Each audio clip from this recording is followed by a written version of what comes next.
Y el país se integra. En este momento nos acompaña Jean-Paul Pinto, quien es experto en seguridad, para hablar acerca de la reelección del presidente Daniel Noboa, esto en el marco de lo que sería la seguridad y cómo se daría tal vez unas nuevas estrategias en el marco de seguridad con la reelección del presidente Daniel Noboa. ¿Cómo está, Jean-Paul? Cuéntenos un poco. Quisiéramos tener un análisis acerca de lo que es el tema de seguridad con la reelección del presidente Daniel Noboa. Tal vez considera que puedan existir nuevas estrategias, nuevos ejes en materia de seguridad.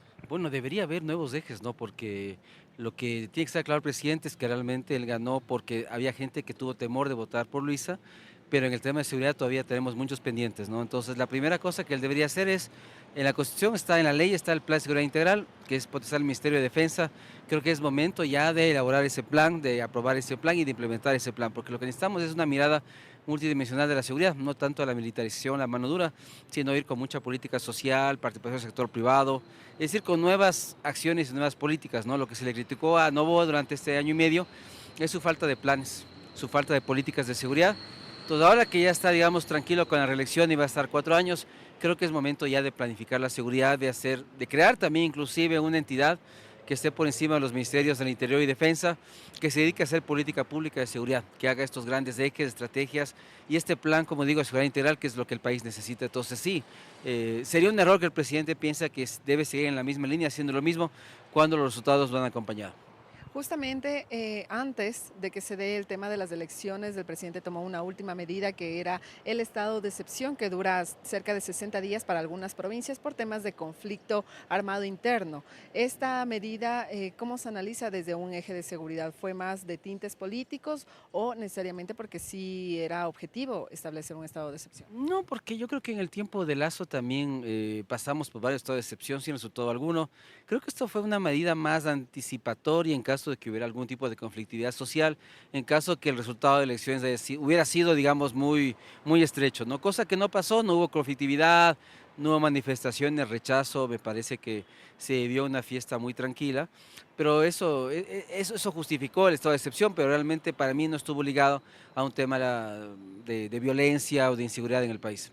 También hay otros temas que están pendientes y esto ya en el marco de la seguridad, por ejemplo, las bases militares extranjeras que aún sigue siendo analizado dentro de la Asamblea Nacional. ¿Cómo se podría dar este tema ahora que se da continuidad al mandato del presidente? Bueno, en la asamblea estuve yo hace un par de semanas con la comisión justamente que se encarga del tema y yo había propuesto una reforma al artículo 5, es decir, no que haya bases extranjeras, sino que se permita a militares extranjeros, franceses, británicos, israelitas, que puedan operar en bases ecuatorianas, bajo supervisión y control de militares ecuatorianos. Creo que esa podría ser una buena salida, porque cuando hay bases extranjeras, los países tienen otros intereses, eso es un Estado soberano dentro de nuestro país, entonces evidentemente sus objetivos pueden ser otros que los que perseguimos nosotros, entonces es preferible reformar la Constitución, el artículo 5 de forma parcial y que vengan los militares que quieran venir a apoyarnos, como digo, de Francia, Inglaterra, Israel, Australia, etcétera, y que puedan usar nuestras bases militares como apoyo a Fuerzas Armadas y a Policía Nacional.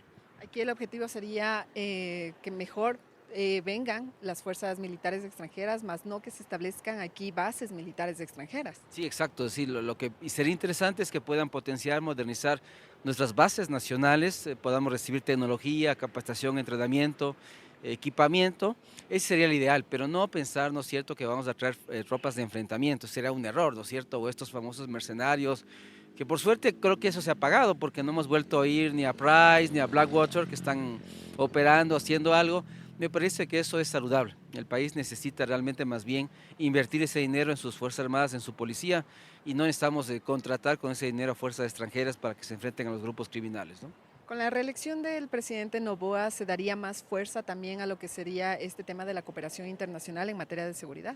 Debería, pero como digo, bien entendida, ¿no? Porque a veces la cooperación se entiende como que vamos a traer fuerzas extranjeras que van a enfrentarse a los grupos criminales, pero esa no es la cooperación que necesitamos. La cooperación que necesitamos es inteligencia, tecnología, equipamiento, entrenamiento, como hacen los franceses en África, ¿no? Ahorita acaban de cambiar sus acuerdos de defensa, de cooperación en defensa con varios países africanos y se retiran las tropas, pero ellos se quedan ahí con un numérico mínimo para atender los temas de equipamiento, inteligencia, gestión de la información, entrenamiento, capacitación. Entonces hay que aprender más de ese modelo francés. También hay otro modelo que han señalado algunos expertos y tiene que ver con el modelo de seguridad de Colombia. ¿A qué se, digamos, dedica o cómo es este modelo que ha implementado el país? Bueno, hay dos cosas ahí. La primera es que nosotros, en lugar de buscar la paz, buscamos la guerra. Decimos que estamos en guerra, un conflicto interno armado, mientras que Colombia está buscando la paz total. Creo que hay que aprender de ese proceso. Me parece que tiene pros, tiene contras, tiene buenos resultados, otros muy malos. Entonces, pero hay que aprender esas experiencias, ¿no? La candidata hablaba de los gestores de paz, que es algo que existe en Colombia desde el 2009, ¿no es cierto? Es guerrilleros que se dedican a hacer un trabajo de tamponamiento entre criminales y Estado, a pacificar el país. En Brasil también se la utiliza. Entonces, la idea es tener líderes comunitarios en los barrios que puedan justamente reducir las tensiones, bajar la criminalidad y ayudarle al Estado a pacificar ciertas zonas del país. La figura como tal no es mala, sino que la candidata pues que lo propuso no tenía credibilidad al respecto, pero yo no descarto y no descartaría que se pudieran implementar ese tipo de políticas en el territorio, porque lo que necesitamos realmente en el Ecuador es pacificar los territorios y estos líderes, lideresas, porque en Medellín, por ejemplo, son unas matronas, unas señoras de la paz, las que se encargan de pacificar los territorios. Entonces, no es algo que hay que descartar.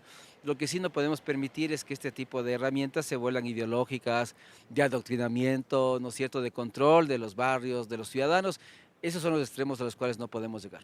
Justamente a eso se refería, digamos, cierta parte de la población en donde señalaba esta desconfianza de los gestores de paz, porque no querían llegar a esas instancias en donde se cuartee su libertad de salir, de movimiento, de lo que sea, pero sobre esto, ¿cree que tal vez la estrategia de los gestores de paz le costó las votaciones a Luisa? Sí, sin duda, yo creo que ella estaba en 44, seguramente con los apoyos subió hasta 48, pero como trató algunos temas de forma, digamos, un poco desesperada, porque no iban a subir más allá de eso, vimos varias acciones, ¿no? El tema de la vida de Villavicencio, vimos el tema de Topic, y el as bajo la manga fue el tema de gestores de paz, pero creo que el error fue que en el plan de gobierno de Luisa, ella hablaba mucho de resolución pacífica de conflictos, hablaba de cultura de paz, y yo creo que ahí debió colocar en su plan de gobierno desde el inicio.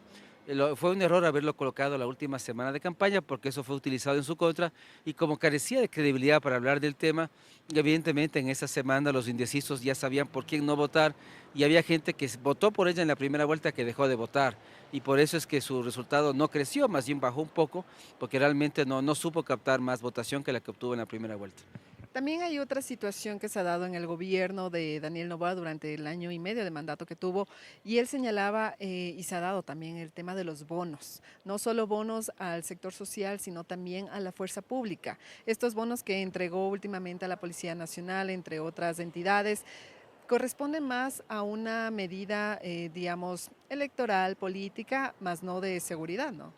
Claro, lo que pasa es que en el debate él se dio cuenta antes que había cometido un error cuando trajo aquí a la gente de Blackwater, porque eso fue un golpe moral a las Fuerzas Armadas y a la policía. Entonces él, para congraciarse sobre eso, lo que hizo fue justamente en el debate se le ocurrió eso.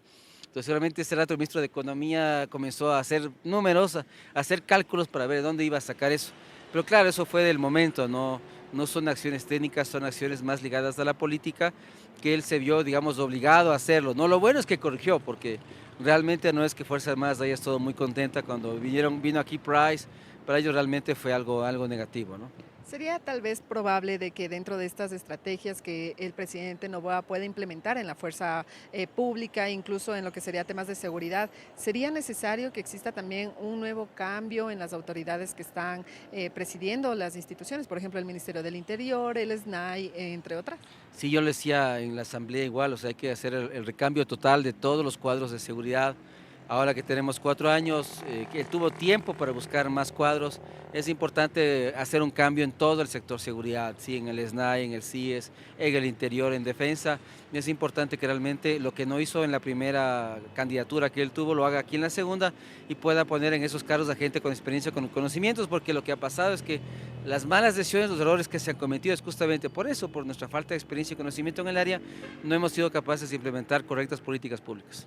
Perfecto, muchísimas gracias, Jean Paul. Escuchábamos en este momento a Jean Paul Pinto, quien es experto en seguridad y nos acaba de dar un análisis de lo que sería este nuevo panorama para el presidente Daniel Noboa, reelecto por los próximos 4 años, en donde señaló que es necesario que el presidente modifique y cambie sus estrategias en materia de seguridad y genere varios cambios para poder establecer un sistema de paz aquí en el país, y también dentro de estos cambios se podrían contemplar nuevos cuadros que podrían presidir las principales instituciones de seguridad aquí en el país. Con esta información estaremos pendientes para traerles más novedades. Corape informa.